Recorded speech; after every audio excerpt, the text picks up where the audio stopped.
يلا بينا يا جماعة نعمل وصفة هايلة لجوع آخر الليل من غير لحمة ولا فراخ ولا أي حاجة.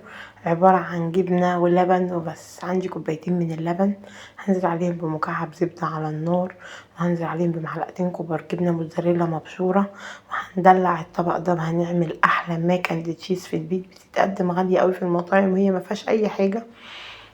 دي معلقة من الكريمة اللباني، هحط نص معلقة ملح ورشة فلفل اسود، وهقلبهم على النار. بس الكريمه تتقل القوام شويه.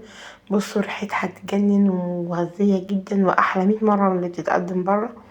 واول ما يغلوا كده اخر حاجه معلقه من الجبنه الكريمي اللي هي بالقشطه دي اللي بتتفرد، وهنزل عليهم بنص كيس مكرونه. دي كانت مكرونه عندي مسلوقه من بقيه اكل امبارح، ورحت مقلباها في قلب بعض كده مع القوام ده.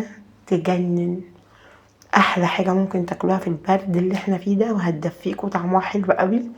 وهنزل على الوش كده بمعلقه من الجبنه الموتزاريلا عشان بس تسيح كده في قلب بعض.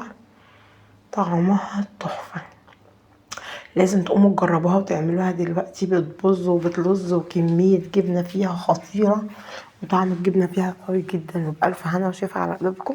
لو وصلتوا لهنا متنسوش تصلوا على النبي في الكومنتات. لو ده محتوى مفيد اعملوا لايك وشير عشان يصلكم كل جديد، مع رشة من الزعتر بقى ولا البقدونس، ودوقوا الجمال واللذاذة. وبألف هنا. يلا مستنيين ايه؟ قوموا اعملوها على طول.